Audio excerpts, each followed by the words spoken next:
Welkom bij de Alade Show. Het heeft ons verrast, allemaal. Gisteravond zaten we thuis en plotseling, zo rond 10:00 Nederlandse tijd, kwam het bericht. Stanley Menzo, de bondscoach van Nacho. De laatste tijden heel erg veel in het nieuws natuurlijk, vanwege alle successen die Nacho gehaald heeft. Stapte op als bondscoach. Ja, ik vind persoonlijk dat Menzo het fantastisch gedaan heeft. 9 wedstrijden achter elkaar gewonnen. Gewoon op weg naar het WK. Dit is mijn vrouw die me eventjes een drankje komt brengen en pontificaal in beeld gaat staan. Maar het is allemaal heel lief bedoeld. En ik ga een drankje drinken tijdens deze uitzending. Maar Menzo is dus opgestapt. En was het te verwachten? Wat is er dan vooraf gegaan? Hoe moeten we verder? Wat zijn de mogelijkheden? Ik ga erover praten met een aantal gasten die ik heb uitgenodigd. En ik ga ze gewoon erbij halen. Allereerst is dat de ladies first. Patricia Keeldaar. Patricia, je bent oud-international van de Oranje Leeuwinnen. En je bent nog steeds aan het voetballen met je Keeldaar Foundation. Hoe kwam het nieuws bij jou binnen? Eerlijk, verrassend. Ik zag hem niet aankomen, niet zo snel. Ik had wel verwacht misschien na deze hele reeks. Ja. Maar ik had hem niet nu al verwacht, zeker niet. Oké, dan laat me eerst kijken hoe de andere mensen erop reageren. Ik haal binnen Didi Samuel. En Didi, je bent journalist, je bent heel erg betrokken bij Suriname. Je was ook bij de wedstrijd in Guatemala. Had jij dit verwacht? Nee. Ik was eerlijk gezegd toen ik kreeg het persberichtje en de verklaring van Menzo gisteravond inderdaad rond 10:00 binnen. Nou, geschokt is een groot woord, maar ik vond het wel heel tragisch. Wat is hier gebeurd? En ik wist wel dat het tijdens die laatste wedstrijd, ging het allemaal niet zo goed. Wat is er gebeurd? De voorbereidingen waren allemaal niet goed, maar dat Menzo zou opstappen, nee, dat had ik totaal niet verwacht. Oké. Didi, ik ga je vragen om even uit te loggen en weer in te loggen, want dat probleempje wat we hadden aan het begin met het geluid, dat is er weer op de een of andere manier. Maar terwijl jij dat doet, terwijl je uitlogt en weer inlogt, haal ik mijn laatste gast voor vanavond erbij en dat is Vincent Soekra. Vincent Soekra, fijn dat ook jij meedoet, want jij bent bezig met het maken van een documentaire over Nacho. Je hebt ook al gedraaid, je bent in Canada geweest, je bent ook in Suriname geweest.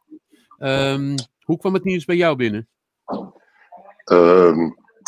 Ook schokkend verrassend. Ik ben heel erg benieuwd wie dat had verwacht. Please meld je aan voor de docu. Ja. Dat was heel verrassend. Oké, laten we toch even teruggaan. Want wat zou er in Menzo's hoofd gespeeld hebben dat hij tot deze beslissing is gekomen? Ik bedoel, het is niet de eerste keer dat hij bondscoach was. Het is eigenlijk de tweede keer dat hij bondscoach geworden is van Nacho. Dus het is niet dat hij de situatie niet kende. Weet je? Hij kende de situatie. Wat zou hem... Ik bedoel, die wedstrijd tegen Guatemala was niet goed. Ja? Het was absoluut niet wat we hoopten dat het zou zijn. Maar was dat een reden om op te stappen? Didi, jij was erbij in Guatemala. Ja, hij was, na afloop heb ik hem kort even gesproken. Hij moet natuurlijk naar een persconferentie en daar heeft hij uitgelegd dat Guatemala supergoed heeft gespeeld en fysieker was en beter dan de Europese spelers gewend zijn. Ik vond het een beetje een drogreden bijna. Maar hij was aangeslagen. Ik heb hem ook direct na het laatste fluitsignaal ben ik bij de spelers, naar de spelers gegaan. Ik zat vlak bij de dugout, mocht eigenlijk niet, wel gedaan. En hij, wat ik hoorde, dit is dan voor de wedstrijd, maar hij bewoog bijna niet. Hij was alsof hij knock-out was geslagen, leek het wel. Echt aangeslagen. En ik kan mij voorstellen dat hij toch, en hij heeft eerder veel kritiek gekregen, nog niet zo heel lang geleden, toen ze in de Nations League een keer met 1-0 verloren van Guadeloupe.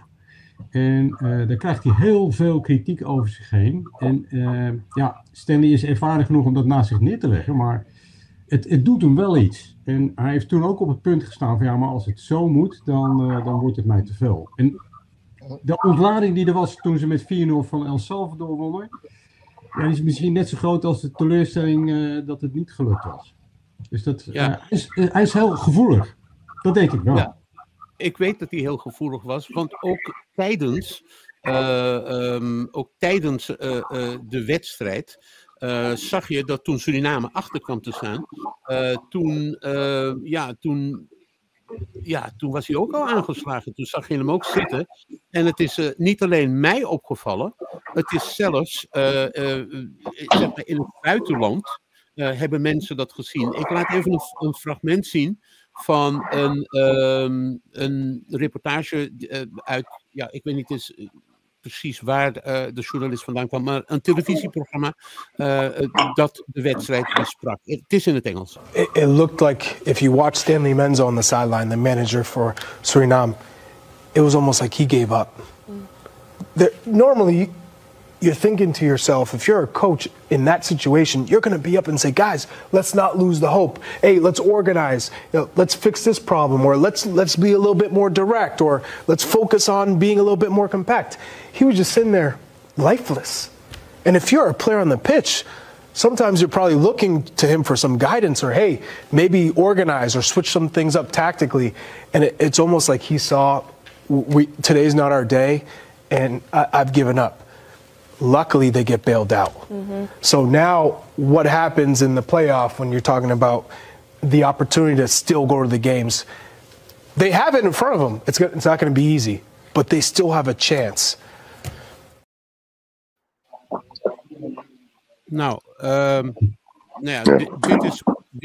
Dit is dus wat verschillende mensen zagen. Hebben jullie dat ook gezien?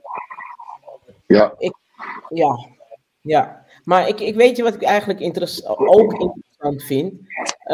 Dit speelde, ze speelden al een aantal dingen voor de wedstrijd. Althans, de geluiden die we hebben mogen meekrijgen. Fase die niet kon spelen, die ziek was. We hebben gezien dat er op een aantal posities een paar schakels of poppetjes zijn verwisseld. En ik meende ook te horen te hebben gehad dat er toch best wel ontevredenheid was vooraf de wedstrijd over de opstelling. En dat Fase dan een buikgriep had, dat zou allemaal niet zo zijn geweest. Maar ik was er niet bij, ik was niet daar, dus ik weet dat dan niet precies te zeggen. Maar dat zijn wel de geluiden die eigenlijk naar buiten zijn gekomen daarover. En belangrijk ook is dat hij en Fraser waarschijnlijk niet in lijn stonden ten opzichte van de opstelling. Want gedurende de wedstrijd was er ook helemaal geen communicatie tussen Stanley Menzo en de technische staf, de overige, waaronder dus Fraser. Ja, ik ben daar wel bij geweest. Diederik, heb jij dat iets van opgevangen? Nou, zeg maar, ruim een uur van tevoren dan gaan de spelers het veld inspecteren. En eigenlijk had Fase, die had al toen gewoon zijn gewone gimpies aan en niet zijn voetbalschoenen. Dus toen ben ik wel naar hem toe gegaan en toen zei hij wel dat hij ziek was. En dat is bevestigd door de dokter en dat is wel, hij heeft in de kleedkamer ook gezegd, daar ben ik dan niet bij geweest, ik ben wel in de kleedkamer geweest, maar dat hij niet op zijn gebruikniveau zou kunnen keepen omdat hij gewoon koorts had. En dat heeft de dokter wel bevestigd. Maar, en dat is het gevaar van social media en iedereen die er een mening over heeft. Fase die was het niet eens met de opstelling, dus die speelt niet, die gooit de kont tegen de klip. Dus dat is een makkelijke conclusie, maar ik denk niet dat het waar is. En dat er ontevredenheid was over het veld, dat het veld ook niet top was. De voorbereiding op de wedstrijd was sowieso al niet goed, dus dat Fase dan uitvalt vlak van tevoren. Diederik. Yes. Ik kom er toch even tussen. Ik weet niet of jullie het ook horen, maar er zit een storing in het geluid van Diederik. Horen jullie dat ook? Of Ja, ben ik de het enige kraakt, die dat doet? Het kraakt. Het kraakt. Didi, je moet weer Moet ik even weer uit? uitloggen en inloggen. Word er weer uitgestuurd gewoon. Ja, ik weet niet wat het is. Ik ook niet. Wij praten even door. Ja. En terwijl je gaat er gewoon in en weer uit. En dan gaat het goed komen. Vincent. Ja, Vincent. Ik probeer jou erin te gooien. Maar je bent plotseling weg. Wat is dit nou, Vincent? Ben je er nog? Vincent Soekra? Je microfoon staat uit, Vincent. Dus die moet je even unmuten. Nu weer? Ja, nu ben je er weer wel, ja. Jij bent een film aan het maken over Nacho, dus je bent ook vrij dichtbij ze kunnen komen. Heb jij iets van ontevredenheid of zeg maar Jugu-Jaga kunnen constateren in de periode dat jij erbij was? Ik doe dit project samen met Didi overigens. En het is een lang verwacht, lang project waar we al heel lang mee bezig zijn. En het gaat, we volgen Nacho eigenlijk, maar het verhaal gaat over die dubbele identiteit en de dubbele nationaliteit, waarmee twee gemeenschappen elkaar beoordelen en veroordelen. En wat is mooier dan sport dat verbroedert en dat bindt om dat proces te volgen. Dus daar maken we nu een film over. En ja, ik ben er ook heel dichtbij geweest de afgelopen windows. En juist deze window niet. Toen was Didi er wel. Want ik heb toen mijn opnames in Nederland gemaakt bij de fans van Nacho hier in Nederland. En ik denk dat niemand het verwachtte, zoals ik het al eerder zei. Het is een grote verrassing. Maar tegelijkertijd, iedereen die zich iets weet van de voetbalwereld, en ik zit in goed gezelschap, weet dat dat ook zo gaat. Het is heel hiërarchisch ingesteld en het is niet democratisch. Zoals vele organisaties functioneren. Voetballerij is heel hiërarchisch. Het gaat om de beste, het gaat om het top. Het gaat om alles is top, top, top, top. En dat verwacht iedereen die aan het spelletje deelneemt. Als je nu op de bank zit of op het veld bent. En wij maken eigenlijk nu Stanley een beetje als gemeenschappen een beetje af. En dat vind ik echt een beetje jammer. Ja, hoe bedoel je? We maken hem af? Nou, wat bedoel je? Als ik sociale media, nou, de goede niet nagesproken. Er zijn heel veel mensen die complimenteus zijn over de prestaties. En dat ben ik zeker ook. We zijn heel ver gekomen. En we weten dat Stanley zelf ook van heel ver komt. We weten vanaf de Ajax-periode. Daarna de vliegramp. Zijn rol daarin. De Suriprofs. Stanley komt ook van heel ver. Dus hij is een grote voetbalzoon inmiddels van Suriname. En ik denk dat we hem... Ik bejegen hem ook graag op die manier. En professioneel, hard, voetbalwijs, voetbaltechnisch. Ja, ik verbaasde me ook over een aangepaste selectie. Terwijl Never Change a Winning Team een algemeen bekend credo is. Ja, maar Didi, ik kom weer even terug bij jou. Ik hoop dat je geluid nu goed is. Want jij was in Guatemala en jij kan iets vertellen over hoe die voorbereidingen waren. Hoe waren die? Nou, rommelig. Het begint er eigenlijk al mee dat ze speelden op een donderdag thuis tegen El Salvador. En de wedstrijd tegen Guatemala was 5 dagen later. Dan zou je zeggen, pak vrijdagochtend of in de loop van de ochtend een directe charter naar Guatemala. Dat hebben ze niet gedaan. Ze zijn tot zaterdagmiddag gebleven. Hadden een avond en een bijna nachtvlucht naar Guatemala. Waren pas na 12, 1 uur in het hotel. Dan kun je pas de volgende dag gaan trainen. Dan was het al zondag. Het stadion kon ze niet in. En er was niemand te vinden die de sleutel van de poort had. En toen moesten ze vervolgens op zoek naar een ander trainingsveld. En dat ging door de stad met een militaire escorte. Die konden wel de ploeg begeleiden en bewaken, maar die konden niet het verkeer stilleggen. Dus ze kwamen aan daar. En toen was het, laten we zeggen, 4:15, en dan misschien nog wel iets later. Toen konden ze precies 3 kwartier trainen, met de spieren losmaken en toen moesten ze alweer weg. Want er was helemaal geen veldverlichting. En het veld was abominabel. En de volgende dag moesten ze weer trainen. En dat hoor je dan de dag voor de wedstrijd in het stadion waar de interland wordt gespeeld te doen. En toen stond het veld helemaal blank. Dus toen waren er allemaal weer theorieën van, nou, hier moet Panama achter zitten. Hè? Die hadden er alle belang bij dat Suriname daar zou verliezen. Maar dat was ook niet zo absurd. Dus toen moesten ze weer lang wachten, terug naar het hotel. En uiteindelijk pas veel later dan gepland, uren later dan gepland, opnieuw trainen. Het spelershotel was ook niet helemaal... het was luxe en goed, maar de spelers waren een soort prooi voor meegereisde nacho-fans. Ook niet ideaal. Dus eigenlijk, en ik begrijp dat er nu voor de beslissende interlands in maart, dat er ineens wel van alle kanten geld komt en dat ze een delegatie vooruit kunnen sturen. Waar logeert Nacho? Hoe ver is de trainingsaccommodatie? Hoe gaan we daarheen? Nou, van minuut tot minuut een timeschedule maken. Dat gaan ze nu wel doen, maar dat was in Guatemala geen sprake van. Dus dat was niet lekker. En dan kun je zeggen van, nou ja, oké, het gaat niet om die laatste trainingen. Als iedereen maar scherp is voor de wedstrijd. En dat was rommelig. Door die 4 wijzigingen, inclusief fase, dat hij zijn ploeg heeft gewijzigd. Dat heeft de moraal, denk ik, geen goed gedaan. Maar Didi, om je even... ik ga terug naar waar ik bij was in Panama, waar we beide waren.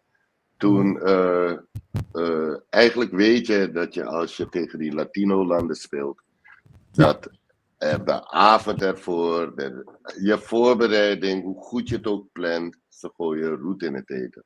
Zeker. Ze gooien gewoon roet in het eten. Toen we in Panama waren gigantische speakers, zo groot als die ruimte waar je nu in zit, Gili. Echt zo groot. Op een vrachtwagen aangesleurd. Front of the hotel aan het blazen.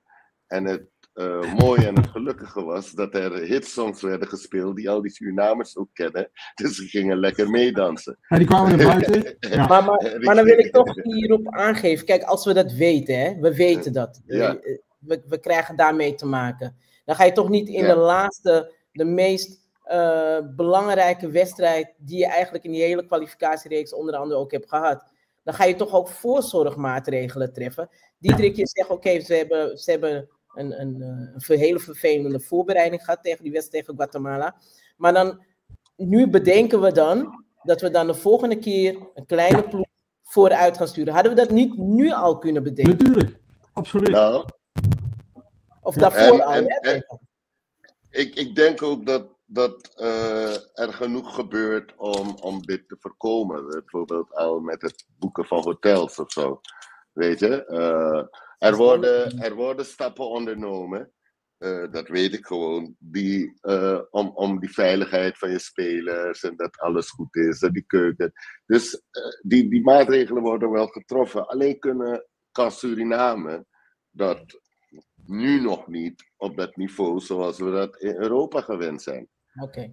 Maar dat je echt gewoon een compleet team stuurt, inclusief voedingsdeskundigen, inclusief dingen die je vooraf stuurt naar het hotel, die daar 5 dagen blijven en het checkt, inclusief medische staf of een lid van de medische staf. Nee, wij moeten het doen met 1 arts. Die mij overigens toen ook in Panama heel goed had geholpen. Ja, dat is waar. Moet ik overigens zeggen. Ja, ik had een enorme flu te pakken. Maar dat is all in the game. Nee, ik begrijp nu dat ze dat voor die wedstrijden in maart, laten we hopen dat het er 2 worden, dat ze dat beter gaan regelen en dat er ineens wel het geld wat er tot nu toe... Didi, het spijt me, maar het geluid is weer fokkopea. Ik weet niet wat het is met jou. Ik bedoel, je bent de boel aan het saboteren of zo. Ik weet het niet, maar je gaat weer even moeten uitloggen en inloggen. Maar hou je punt. Als je weer ingelogd bent, gaan we precies op dit punt door. Dus als je dat doet. Maar Patricia, jij wilde ook nog wat zeggen? Nou, ik was alleen even op de reactie van Vincent. Er worden al stappen ondernomen, dus voor het allemaal goed in kaart stellen. Maar sommige dingen zijn gewoon standaard dingen die er gewoon bij horen als je internationaal voetbal speelt. Dat is het enige wat ik wil meegeven.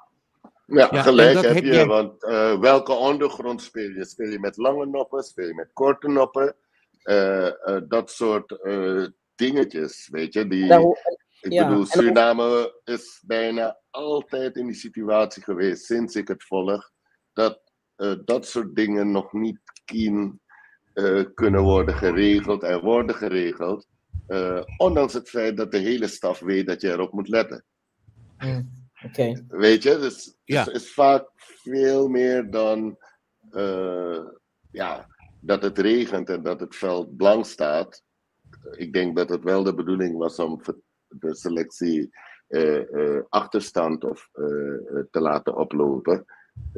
Voor de training, voor de voorbereiding laatst. Maar dat het blank stond, ja, dat zijn de weergoden, weet je. Ja, daar kan je niks aan doen. Oké. Nee. Ja, even, weet je, Vincent. dat soort dingen. Vincent, dat gezegd hebbend, kan je ook zeggen van, ja, maar wacht even, als je niet goed voorbereid bent, als je al die dingen niet kan doen, weet je wel, als je de staf niet hebt, als je de lange noppen niet hebt, als je het hotel niet hebt, als je de arts niet hebt, wat doe je dan op een WK? Waarom wil je dan naar een WK als je al die dingen niet hebt? Nee, we hebben al die dingen. Nee, we hebben al die dingen. We hebben al die dingen. Dus maar als we al die dingen hebben, maar als we al die dingen hebben, nee, ja, maar wacht even. Jij zegt, als we al die dingen hebben, ja, dan moet het geen argument zijn. Want ik bedoel, Guatemala, hoe heet ze, El Salvador,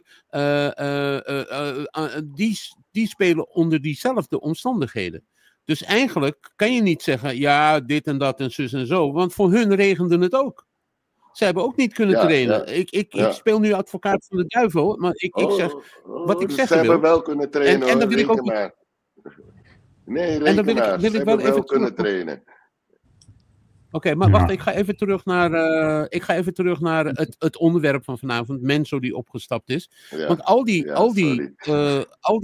nee, maakt niet uit, maar al die dingen die je genoemd hebt, kunnen we Menzo dat aanrekenen? Of moeten we naar de SVB? Nee. Moeten we naar de FIFA? Waar moeten we naartoe? Didi? Ja, ik denk dat de SVB, die zijn bij lange nog niet klaar met een soort omslag van een, wat zal ik zeggen, niet amateuristisch, maar ze moeten nog echt een professionele organisatie worden. En dat is nog lang niet voor elkaar. De SVB is met het bestuur present bij uitwedstrijden, maar ik vraag mij altijd af wat ze daar precies doen. Ja, dat is helemaal niet hard, maar dat constateer ik ook gewoon. En die gaan daar naartoe. Soms nemen ze hun vrouw mee. Allemaal leuk, gezellig en aardig. Maar dat geld zouden ze beter kunnen besteden aan het vooraf verkennen van de locatie, het hotel, al die voorbereidingen. En daar kan Menzo helemaal niks aan doen. En het is geleidelijk aan beter geworden, want ik heb meegemaakt in 2022, dat is nog helemaal niet zo lang geleden. Toen speelden ze in de Nations League. Toen had de SVB zowaar een charter geregeld om de combinatie van 2 uitwedstrijden. Eerst op Jamaica en toen daarna door naar Mexico. Hadden ze een chartervlucht geregeld, ik meen van Fly Always, maar dat kan ik. Maar die chartervlucht, die mocht niet landen in Mexico. Daar was even iemand vergeten om naar te kijken. Dus toen hebben we daar een halve dag moeten wachten tot we permissie kregen om officieel het land in te gaan. Nou, dat soort dingen, er zijn mensen die daar niet ver van tevoren mee bezig zijn. En dat is 2,5 jaar geleden. Ja, maar dat is wel aan het veranderen. Maar ze zijn er nog lang niet. En nu ineens, nu Nacho zo ver is en nu ze het WK bijna kunnen ruiken, nu is er ineens wel geld van bedrijven die dat wel willen gaan steunen. Dat is ook de situatie. Oké. Patricia, jij bent oud-international van Oranje. Je hebt echt bij de Leeuwinnen gespeeld. En bij de vrouwen was het toen de tijd, want de vrouwen zijn nu ook behoorlijk aan het opkomen. Je ziet de wedstrijden op de Nederlandse televisie. Je ziet het allemaal beter worden. Maar laten we het een beetje vergelijken met zeg maar jouw tijd bij... Is het te vergelijken? Nou, het is in die zin te vergelijken dat er nu veel meer aandacht is dan dat er toen was. Dus daar kan je wel een hele goede vergelijking in maken. En het niveau heeft zich natuurlijk verbeterd, vooral. Ik heb het niet zozeer over het voetbal, hè. Ik heb het meer over de secundaire omstandigheden waar die het over had. Namelijk, hoe waren de hotels geregeld? Wat zou er volgens jou, behalve wat Didi net al gezegd heeft, waar moet de SVB op gaan letten? Nou, kijk, weet je, het is natuurlijk wel heel moeilijk te vergelijken Nederlands, hè, hoe het in Nederland geregeld is en hoe het dan in Suriname geregeld is. En in Nederland laten we van het best uit. Ja. Het is gewoon goed geregeld. Je komt gewoon in goede hotels, minimaal 4-5 ster hotels. Inderdaad, er wordt ook op de voeding gelet. Soms gaat er ook een kok mee met de selectie. Dus het is gewoon... Ja, het is tot de puntjes is het gewoon voor de... ik wil niet zeggen zelfs voor de voetballers, maar voor de sporters is het gewoon goed geregeld. Je hebt echt geen omkijken. Het enige wat je moet meenemen zijn goede voetbalschoenen en je talent. Oké, goed. Dan wil ik even overschakelen naar een ander gedeelte van dit gesprek.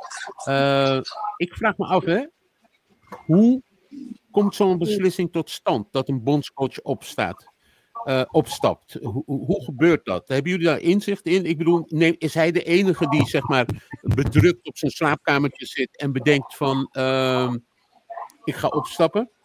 Of zijn er misschien mensen uit de bond die druk uitoefenen? Wat vinden de spelers ervan? Hoe komt zo'n beslissing tot stand, Vincent, Didi, Patricia? Nou, in het persbericht van Stanley staat in de eerste regel dat hij dat na evaluatie en in nauw overleg met Brian Tevreden tot het besluit is gekomen. En uit die verklaring lees ik dat hij dat zelf heeft besloten. Dus ik denk dat het daar waarschijnlijk iets is geweest. Er moet een wrijving zijn geweest, of een oneenigheid, of geschil van mening. Tussen in elk geval de general manager en de bondscoach. Ik denk gewoon dat er speelt meer, of het nou in persoonlijke sfeer ligt, bij mensen zelf of niet. Er speelt gewoon meer. Want het is voor mij ook niet te verklaren dat je hebt nog kans op een WK-kwalificaties. Je hebt 2 wedstrijden te gaan in principe. En je gooit de handdoek in de ring. Ja, dat klopt niet. Dat is raar. En dan heb je heel lang, net wat jullie allemaal zeggen, je komt van ver.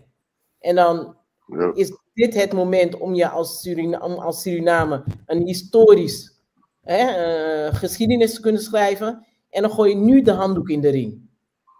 Ja, dat is... Nou, hij gooit zelf de handdoek niet in de ring. In de zin dat hij... Ja, ik begrijp je wel hoor, Patty. En dat is de verwondering die volgens mij in de hele gemeenschap is. Want iedereen heeft het hem toevertrouwd om het af te maken. Maar dan speelt het toch meer. Dat kan toch niet alleen... Natuurlijk, het is een gevoelige jongen. Het is als inderdaad ik voor mezelf zou spreken, dan zou het te maken hebben met trots. Iets dat je eigen waarde, dat boven je eigen waarde uitstijgt. En dan neem je zo'n beslissing. Anders zou je gewoon doorgaan, want die voetbalwereld is nu eenmaal hard. Maar dan ga ik nu echt even over iets dat zeker te maken moet hebben met eigen waarde. Ja, maar dan ga ik nu een gevoelige vraag stellen. En kijk, we zijn topsporters geweest. Menzo, van jullie kan ik niet echt spreken. Of ik niet hoor. Ik niet. Nee.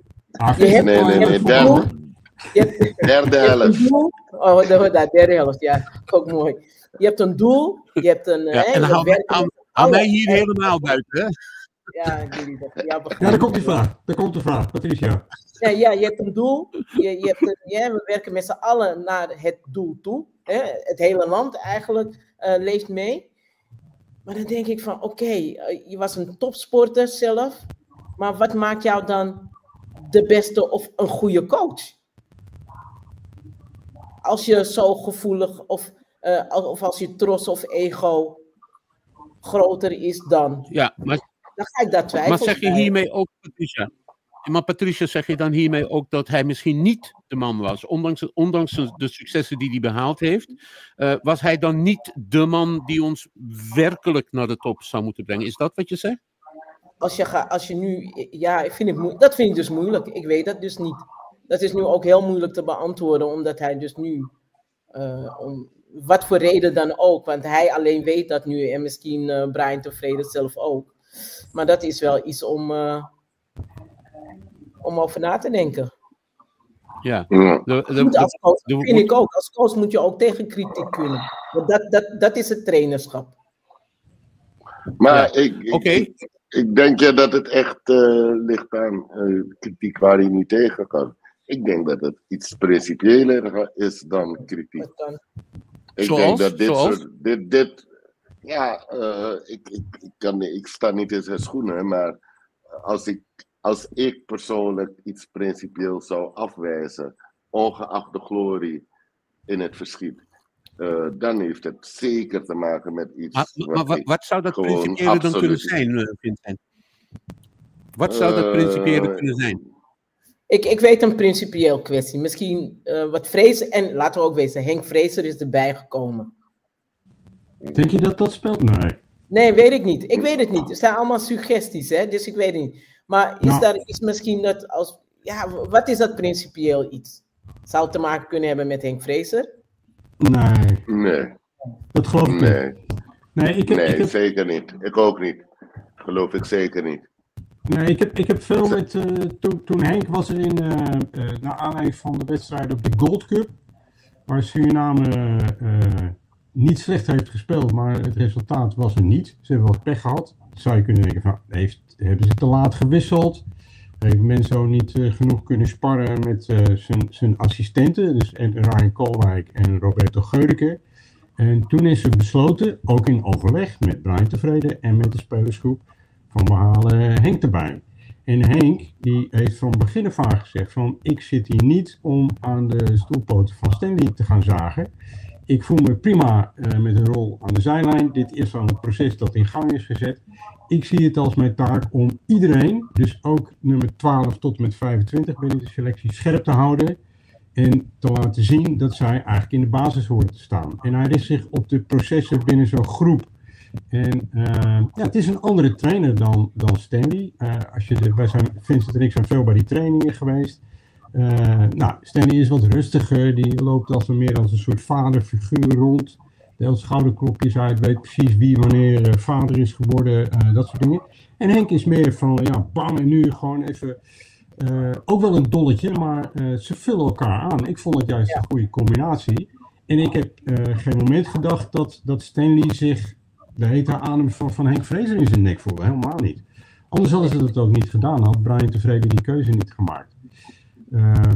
Nee, ik denk wel dat de reden waarom die opgestapt zou kunnen zijn, die ligt natuurlijk helemaal bij Stanley zelf.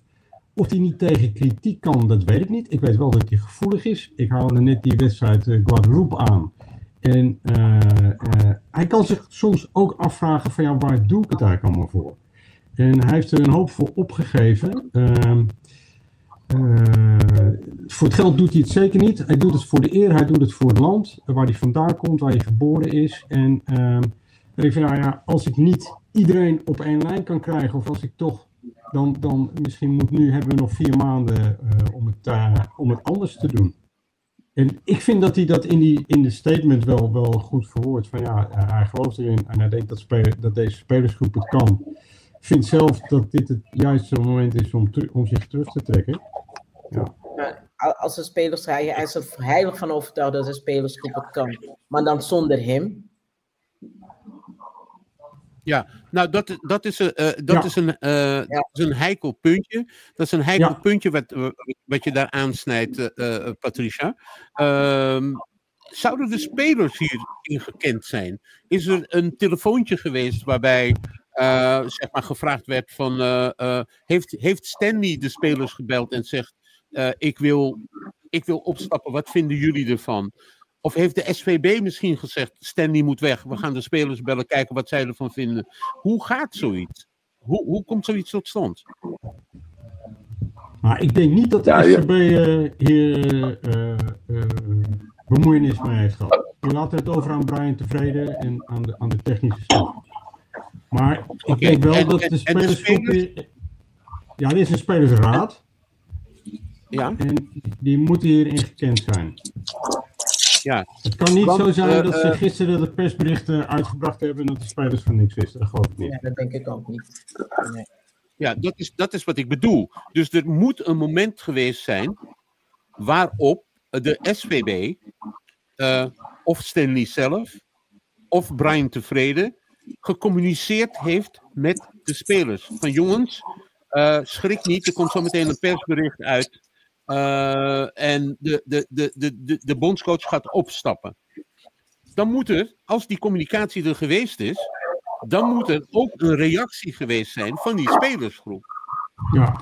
En ik heb tot zover heel veel gehoord in de media, maar ik heb die spelersgroep niet gehoord. Ik heb niet gehoord waarvan zij zeggen van, ja, ik bedoel, wij staan daar op dat veld, weet je, en wij worden plotsklaps onder hele slechte omstandigheden geconfronteerd met een bondscoach die het hele spelsysteem omgooit, terwijl we niet hebben kunnen trainen. Wat vinden die spelers daarvan? Wat denken jullie? Ik durf daar niet te speculeren. Ik ga praten voor mezelf. Als voetballiefhebber en als voetballer. Ja, ik vond het giga raar dat er een andere opstelling stond na die geweldige 4-0 overwinning. En als je die 4-0 overwinning ook goed had bekeken, dan zie je ook dat Suriname best met lood in de benen speelde. Tot die strafschop van die Chari veroorzaakte. Charon. En die tweede helft, het tweede doelpunt, was eigenlijk ook een klutsbal. En ja, afgemaakt, gelukkig. En toen pas was Suriname los. Dan heb je het over de wedstrijd van El Salvador, toch? El Salvador, ja. Nou, het scoreverloop zat helemaal mee. Dat was helemaal goed. Precies. De eerste helft was gewoon niet goed. Dat was stroperig. Ja, en wat zien we? De euforie van onze gemeenschappen. Ja. Die overstijgt alles. En alles mag. En het is niet erg dat we toen ook niet zo goed hadden gespeeld. En alles wordt dan meteen vergeven. En dat was ook de feeststemming. Waarom ze 1,5 dag later dan eigenlijk gewenst zou zijn. Vertrokken voor de laatste wedstrijd. Naar Guatemala.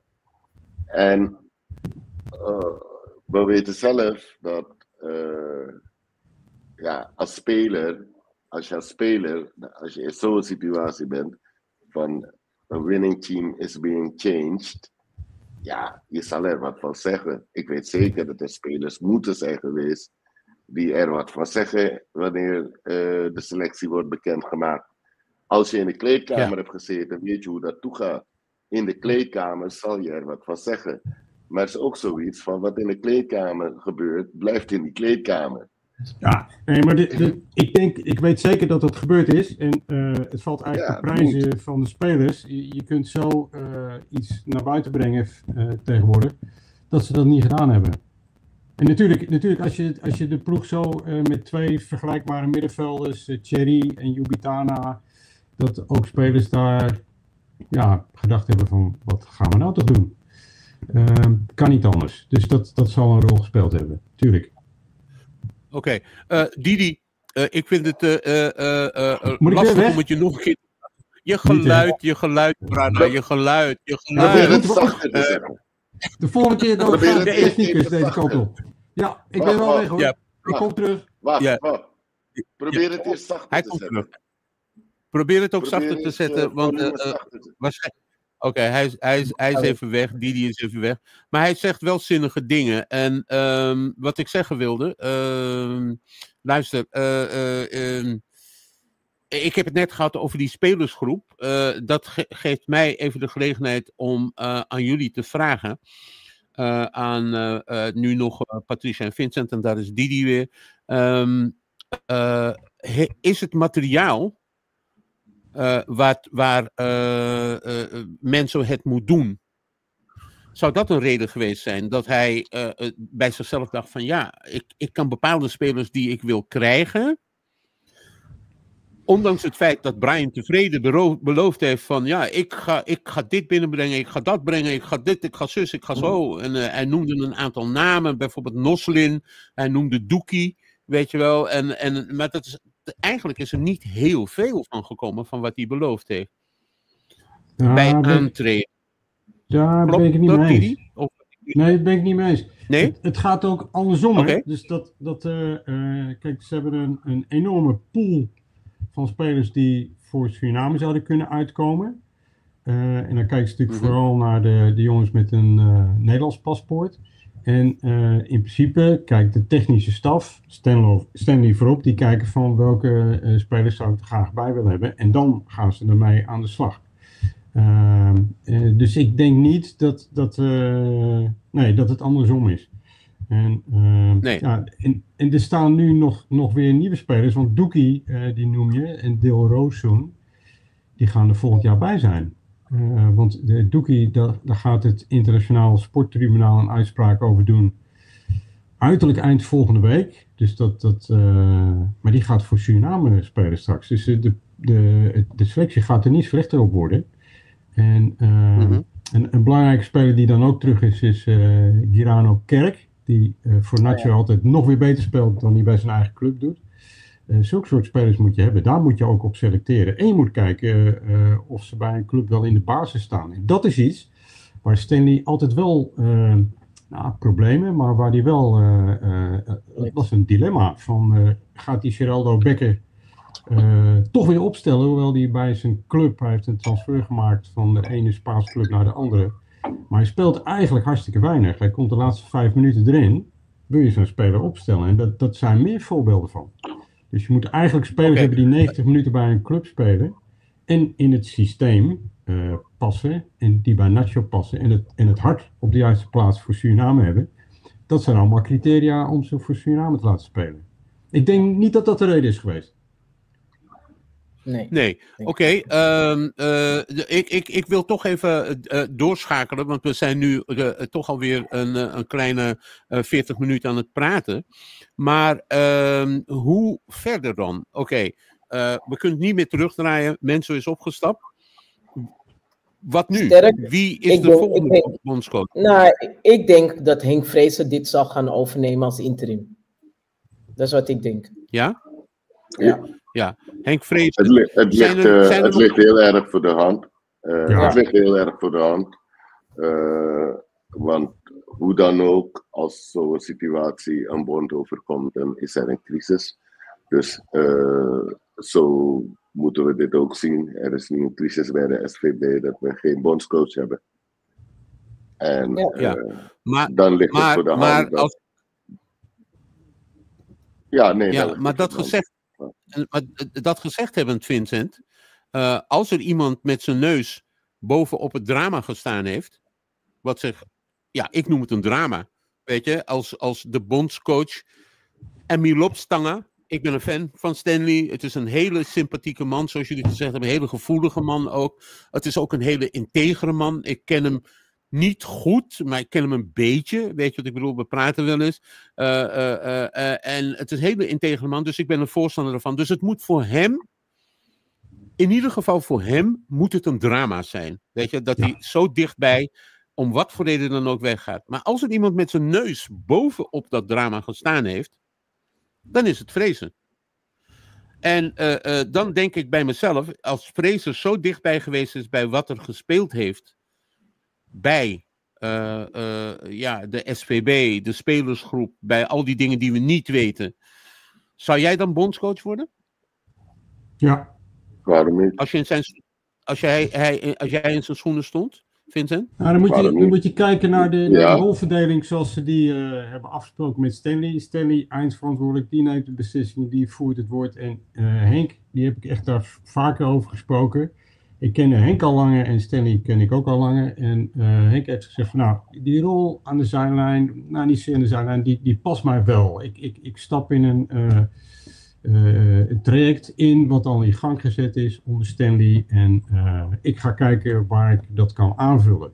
En nu liggen de kaarten natuurlijk anders. En hij kent die selectie. Inmiddels nu 6 wedstrijden achter elkaar. Hij is 3 keer meegemaakt tijdens uitwedstrijden. Hij weet wat er voor groepjesvorming binnen die selectie is.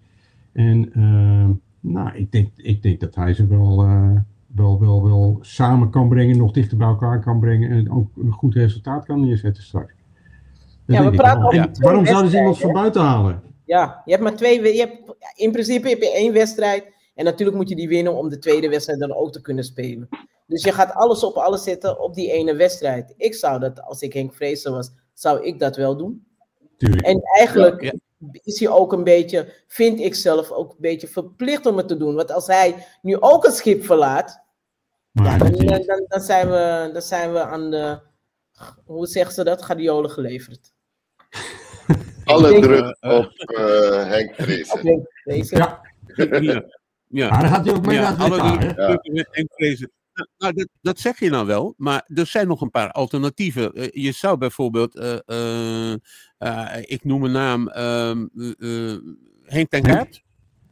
Henk ten Kaat, Henk ten Kaat. Die is klaar mee. Die gaat hij niet doen. Ja, wat gaat hij niet doen? Trainer, een geweldige coach. Maar ik denk niet dat hij het nu nog zou doen. Nee, maar hij is natuurlijk onder Aaron Winter. Dat was een soort dealtje tussen Aaron en Henk. Als Aaron ooit gevraagd zou worden voor Nacho als bondscoach, dan hadden ze beloofd, ja, maar dan ga ik mee als jouw assistent. Dat had Henk zelf gezegd. In zijn tijd bij Barcelona was dat. En die gasten die kennen elkaar heel goed. En zij zijn allebei keihard ervan teruggekomen dat zij best goede, gedegen plannen hadden neergelegd bij de SVB. Maar het werd categorisch genegeerd, want het was allemaal niet realistisch. En zij hebben echt daar een kaart aan overgehouden. Dus Aaron niet en Henk zeker niet. Want Henk heeft dat ook voor niks gedaan. Hè? Dus die gaat ze echt niet dat doen. Die. Ja, man. Die volume jullie horen hem toch door? Je moet het volume van je microfoon. Ergens in je laptop zit een ding waardoor je volume anders wordt. Want ik vind het zo jammer, want je zegt hele zinnige dingen. En dan is het gewoon. Je moet er weer uit, man. Je moet er weer uit en er weer in. Dan gaat het of op je telefoon, dat kan ook. Log eens in op een ander apparaat. Ja, log eens in op een ander apparaat, dan zien we dan wel verder. Maar oké, ik heb dus... Didi is even weg en hij gaat even kijken hoe die opnieuw kan inloggen. Maar in de voorbereiding heb ik toch gedacht van wie zou die klus kunnen doen. En het is misschien een rare suggestie die ik nu ga doen. Maar je zou ook gewoon op je knieën kunnen gaan en Dien terugvragen. Nee, Dien gaat al naar de WK, jongen. Die gaat al, hè? Waarom zou hij terugkomen? Ja, hij gaat al naar de WK. Gefeliciteerd, Dien. Ja, waarom dat doen? Als ik Dien was, zou ik het niet doen. Nee, ik zou het ook niet doen. Wie heeft dit voorgesteld?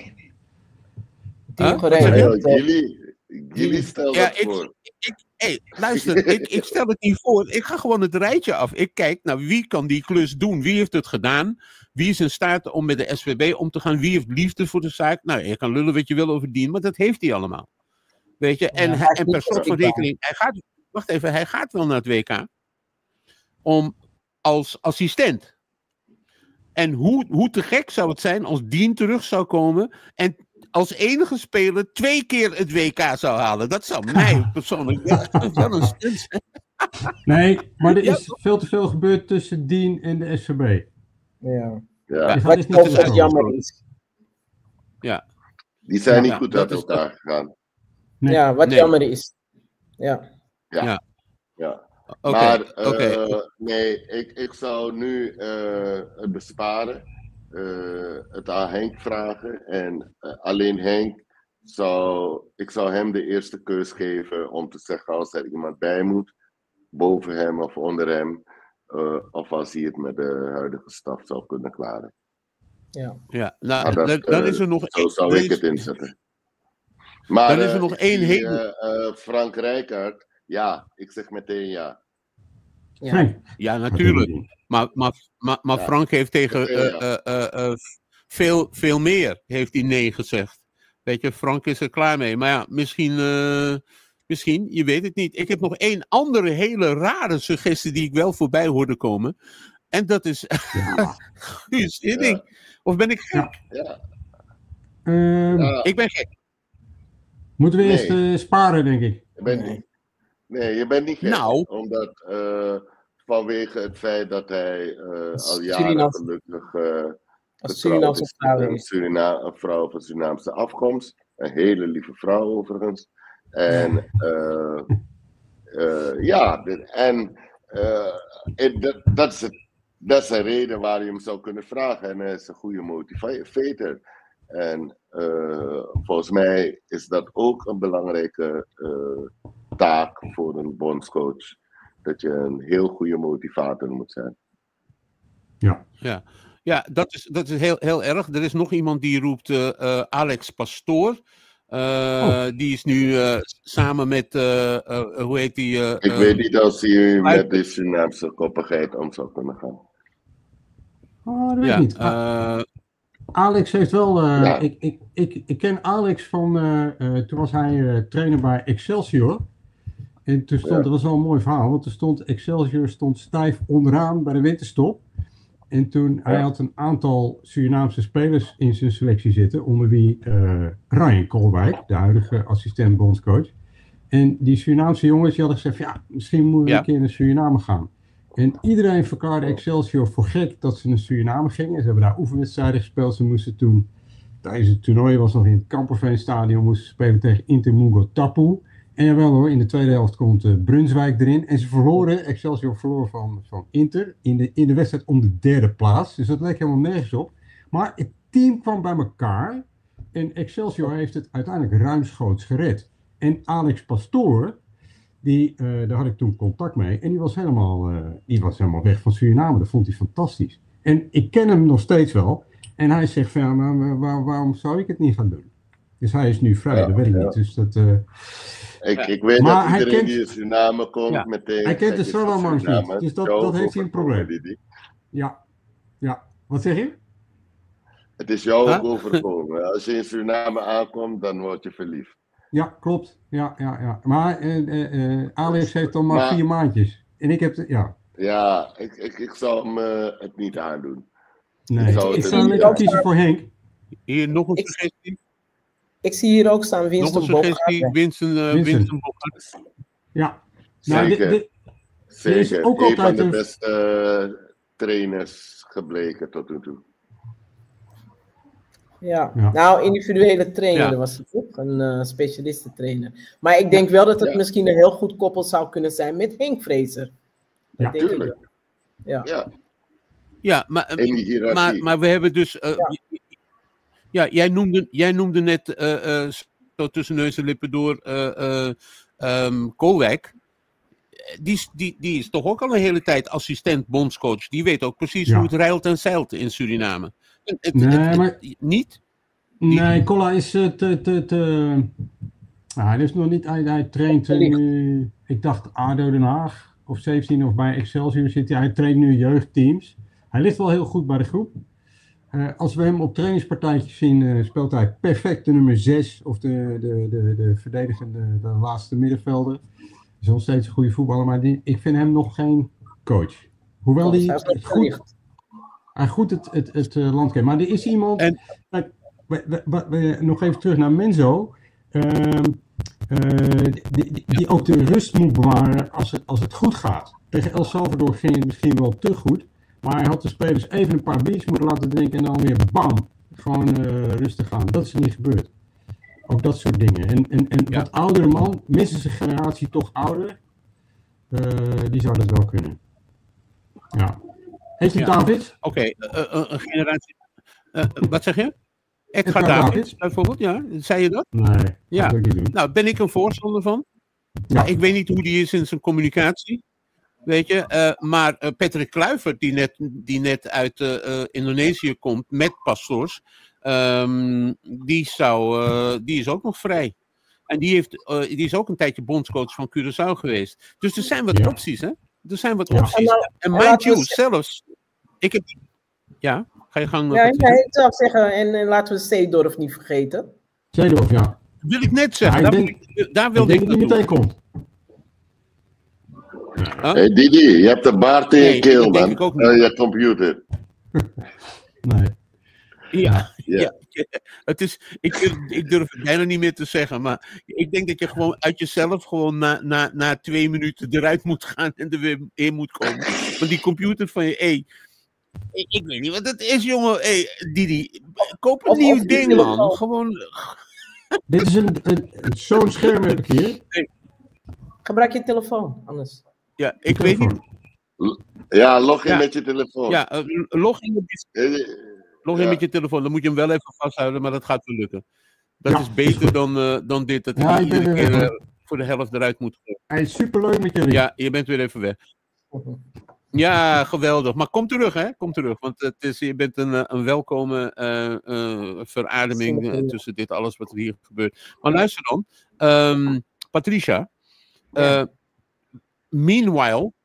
Meanwhile, back at the farm, hebben wij het de hele tijd gehad over nacho mannen. Ja, klopt. Maar die nacho vrouwen, die nacho vrouwen, die gaan ook helemaal los op dit moment. We horen er niet veel van, maar ze doen het wel te gek. En terwijl die bezig is met opnieuw in te schakelen, laat ik toch even een filmpje zien van die nacho vrouwen tegen Anguilla. Anguilla. En dit was Anguilla. Ik heb die wedstrijd gezien. Anguilla. Ja, kijk even. Ja. Voor de mensen die het niet gezien hebben. Nacho vrouwen. We welcome you to Anguilla, where the road to 2027 kicks off in Group D in qualifiers for the CONCACAF Women's Championship.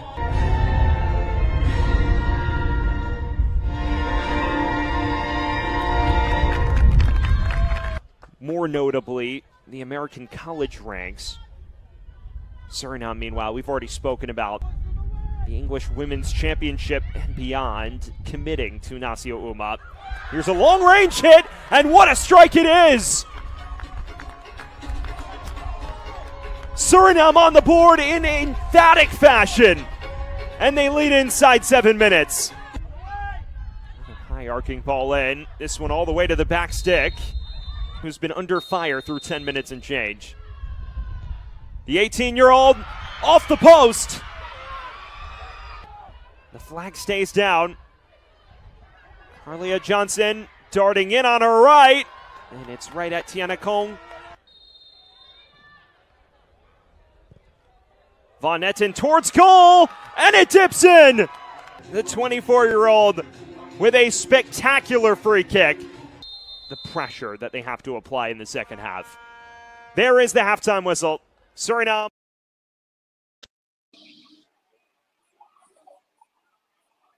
Ja, maar je ziet, die meisjes hebben dus in Anguilla hebben ze gewoon met 3-0 gewonnen. Didi is inmiddels terug op je telefoon. Didi? Ja, ik ben er weer. Ja, dit klinkt een stuk beter. Als je hem dwars zet, dan zie je er weer uit net als wij. Oké. Andere kant, ja, die is beter. Oké, goed zo. Nou, we hebben even naar de meiden gekeken terwijl jij weg was. Wat kun je ons vertellen over dat vrouwenvoetbal, Patricia?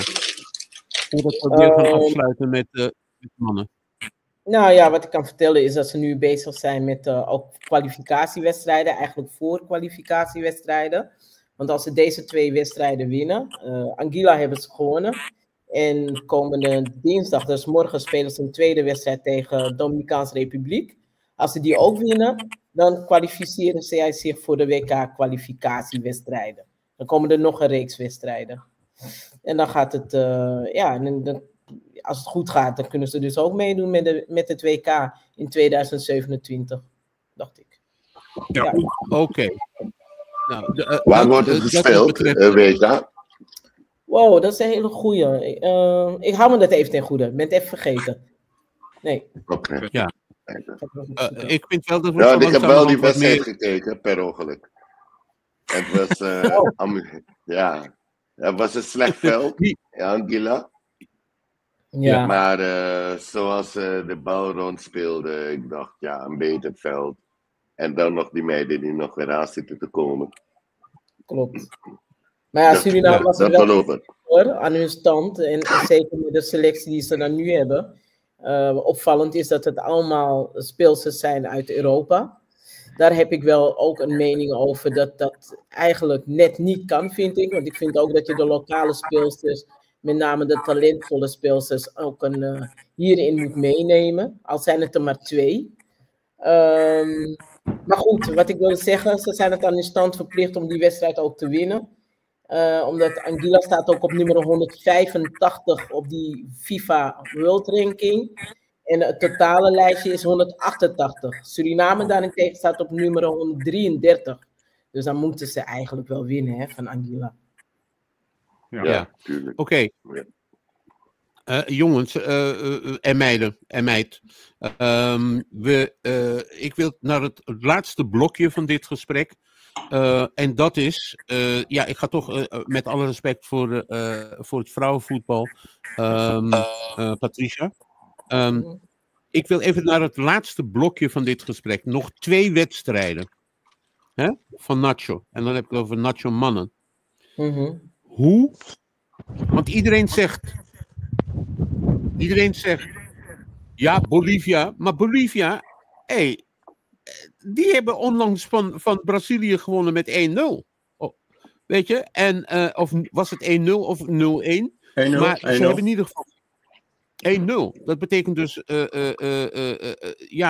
als ze op die hoogte spelen, en die wedstrijd die Suriname tegen hun moet spelen, die zit op een grotere hoogte, toch? Nee, niet. Niet zo hoog, niet zo hoog als... Nee, ze spelen in Monterrey. Ja. En dat is op iets meer dan 500 meter, bijna 600 meter hoogte. Nou, dat is te doen. En Bolivia is misschien best goed, dat weet ik helemaal niet. Maar die hebben de meeste punten gepakt, ook van Brazilië, die 1-0 in september, op meer dan 4000 meter hoogte. Ja. Dus over dat hoogteverschil hoeven we ons geen zorgen te maken. Oké, maar zelfs dan nog. Stel, je wint van Bolivia. Laten we daarvan uitgaan. Weet je? Dan kom je nog tegen Irak.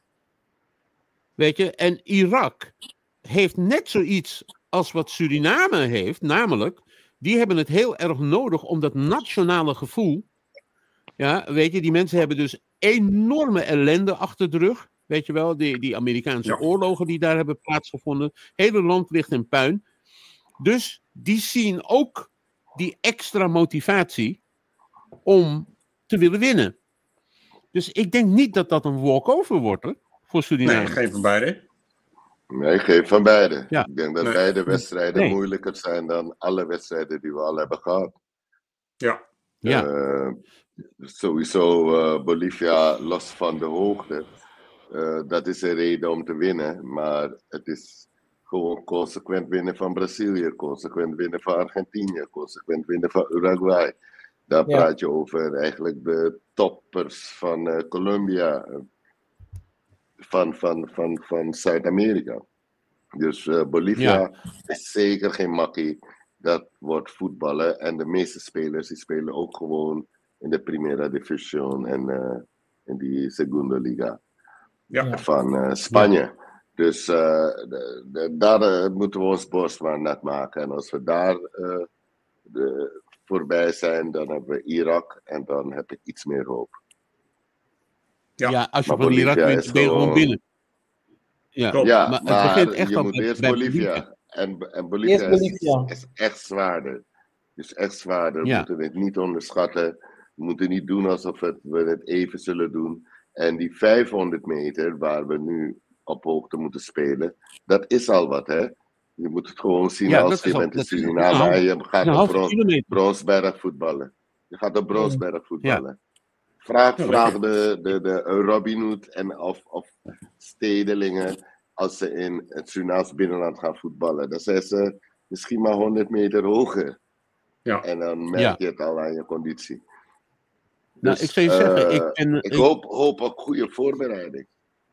Ja, ik ben zelf, tijdens het maken van een documentaire, ben ik ooit een keer in Peru in Cusco geland. En we landen alleen maar in Cusco. En dat ligt ook de lucht in. De toestel deed de deuren open. En ik was gewoon letterlijk stoned. Weet je wat ik bedoel? Het was alsof je lacht. Het was alsof ik een jonkel gerookt. Je weet, het is dus, we moeten dat hoogteverschil en dat voordeel wat die Bolivianen hebben op ons, moeten we toch, ondanks het feit dat het misschien niet zo erg is, zoals jij dat aangaf, Didi. Misschien moeten we het niet overdrijven, maar het speelt wel. En ik denk, maar laten we hopen dat de toekomstige bondscoach, whoever that may be, wel de gelegenheid krijgt om dat soort dingen te gaan doen. Voorbereiding. Dat je lang genoeg in de omgeving bent waar je de prestatie moet leveren. Ja. Dus eigenlijk zou je een week vooraf gewoon al lekker in Monterrey moeten zijn. Je trainingsdagen, je vrije dagen, alles eten, drinken, alles daar. 5 tot 7 dagen lang. En dan kan je het klimaat aan en ligt het daar niet meer aan. Dan ligt het echt aan je spel. Ja, de vraag is natuurlijk of dat kan. Of je ze dan al zo lang vrij kunt krijgen van hun clubs. Want ze zitten dan gewoon in maart. Ook dat. Maar ik denk dat die 500 meter niet zo'n heel groot probleem is. Nee. Uitgaan van eigen kracht, hè? Oké. Toch? En daar heb je een mooie uitdrukking voor in Suriname. Durft iemand hier zo in dit... En wat is dat? Ja. Wat is die uitdrukking, Didi? Ik zei maar alleen in het Nederlands. Gewoon, maar je moet toch uitgaan van je eigen kracht. Ja. Bribina Krakti bedoel je? Ja. Dat bedoel je. Oké, got you. We werden gisteravond werden we ermee geconfronteerd. Wij zitten er vanavond over te praten. We hebben geen van allen macht. Dus we kunnen, net als het hele Surinaamse volk, kunnen we alleen maar speculeren over wat er gaat gebeuren. Durft een van jullie een voorspelling te gaan doen wat er gaat gebeuren? Jullie hebben wat meer kennis. Didi, jij was in Guatemala. Vincent, jij was in de kleedkamers. Je hebt het gevolgd. Jij kent die mensen. Wat gaat er gebeuren met Nacho? Met Nacho? Binnen deze week hoop ik te horen dat er een nieuwe bondscoach is. En dan denk ik dat we weer ik denk dat eigenlijk iedereen weer op aarde is. En dat we een nog betere kans maken. Ja. Alla Ogri Ochawamboom. Dat is ook een mooie. Alla Ogri Ochawamboom. Ja. Kan iemand hem vertalen? Voor de Nederlandse kijkers. Alla Ogri Ochawamboom. Ik denk dat de Nederlanders zoals dat zij al lang genoeg met ons omgaan om dit eventjes te kunnen begrijpen. Oké. Alla Ogri Ochawamboom betekent dat er zelfs aan de keerzijde van de negativiteit moet er iets positiefs zijn. Dat is zoals ik hem vrij vertaal. Toch nog op de valreep nog een kleine vraag. Met het oog ook op die 2 wedstrijden die we moeten spelen. Ja? Welke spelers moeten erbij komen? Oké, stel jij bent nu in de positie van Brian Tevreden. Je weet wat er aan staat te komen. Welke spelers gaan we erbij halen? Nou, Doekie Heeft moet er iemand sowieso een bij. idee? Doekie. Noslin. Ja. Summerville. Ja, Doekie Noslin. Oosterwolde. Ik weet het niet. Fenerbahce. Ja, toch. Nou, Deelroos. Ja, ja, ik ben niet Deelrozen sowieso. Er zijn nog niet meer. te veel, zeg je, Didi?